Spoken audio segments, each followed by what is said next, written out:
بسم الله الرحمن الرحيم.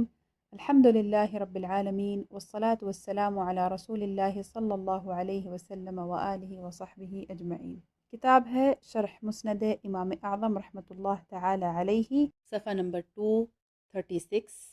عنوان ہے باب ما جاء في امامة ولد الزنا والعبد والاعرابی۔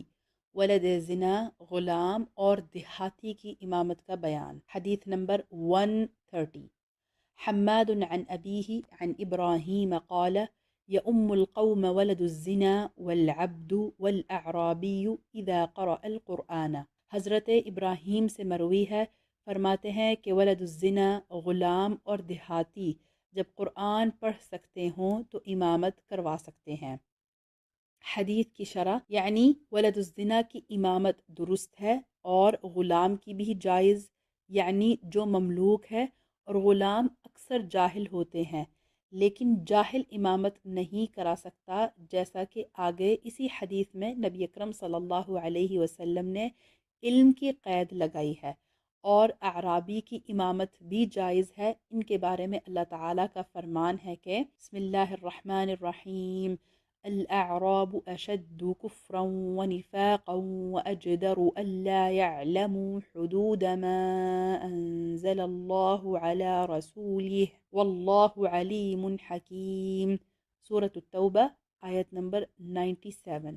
ترجمہ: گوار یعنی جنگل میں رہنے والے کفر اور نفاق میں زیادہ سخت ہیں اور اسی قابل ہیں کہ اللہ نے جو حکم اپنے رسول پر اتارا ہے اس سے جاہل رہیں، اور اللہ علم و حکمت والا ہے۔ اگر قرآن پڑھ سکتا ہو یعنی ان میں سے ہر ایک کی امامت تب جائز ہوگی جب وہ قرآن پڑھ سکتا ہو۔ یہ اس زمانے کی بات ہے جس میں قرآن پڑھنے والا نماز کے مسائل کا عالم ہوتا تھا۔ اسی وجہ سے تو حدیث میں آتا ہے کہ لوگوں کو وہ آدمی جماعت کرائے جو ان میں قرآن زیادہ پڑھنے والا ہے۔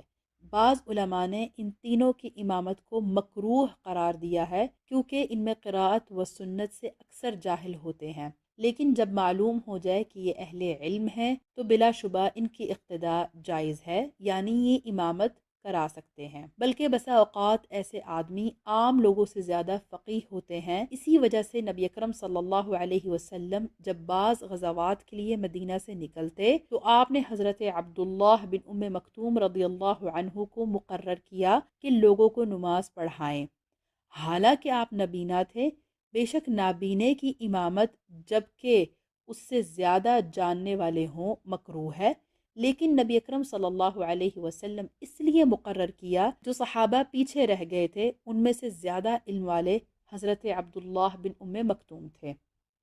حاشیہ میں ذکر ہے، شرح الملا علی القاری رحمۃ اللہ تعالی علیہ علی مسند الامام الاعظم، صفحہ نمبر 570۔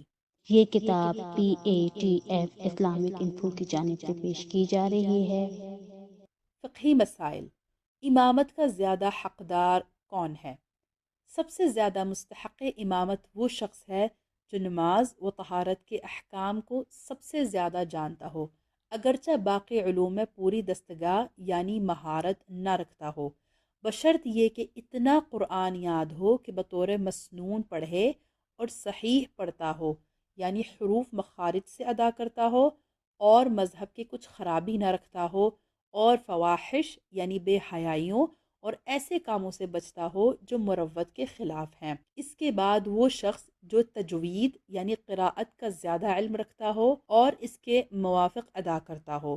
اگر کئی شخص ان باتوں میں برابر ہوں تو وہ کہ زیادہ ورع رکھتا ہو، یعنی حرام تو حرام شبہات سے بھی بچتا ہو، اس میں بھی برابر ہوں تو زیادہ عمر والا یعنی جس کو زیادہ زمانہ اسلام میں گزرا ہو، اس میں بھی برابر ہوں تو جس کے اخلاق زیادہ اچھے ہوں، اس میں بھی برابر ہوں تو زیادہ وجاہت یعنی تہجد گزار کہ تہجد کی کثرت سے آدمی کا چہرہ زیادہ خوبصورت ہوتا ہے، پھر زیادہ خوبصورت، پھر زیادہ حسب والا، پھر وہ کہ باعتبار نسب کے زیادہ شریف ہو، پھر زیادہ مالدار، پھر زیادہ عزت والا، پھر وہ جس کے کپڑے زیادہ ستھرے ہوں۔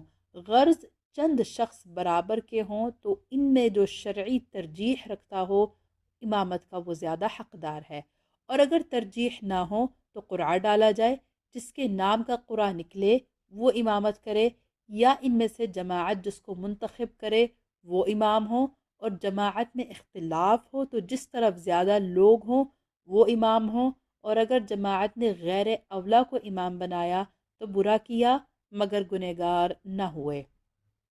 حاشیہ میں ذکر ہے الدر المختار کتاب الصلاح باب الامامہ، جلد نمبر 2 صفحہ نمبر 350 تا صفحہ نمبر 354 وغیرہ۔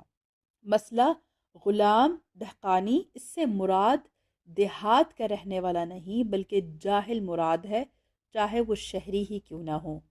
اندھے، ولد الزنا، امرد، کوڑھے، فالج کی بیماری والے، برس والے کہ جس کا برس ظاہر ہو، سفیہ یعنی بیوقوف کے تصرفات مثلاً بیع و شراء یعنی خرید و فروخت میں دھوکہ کھاتا ہو، ان کی امامت مکروہ تنزیہی ہے، اور کراہت اس وقت ہے کہ اس جماعت میں اور کوئی ان سے بہتر نہ ہو، اور اگر یہی مستحق امامت ہیں تو کراہت نہیں، اور اندھے کی امامت میں تو بہت خفیف کراہت ہے۔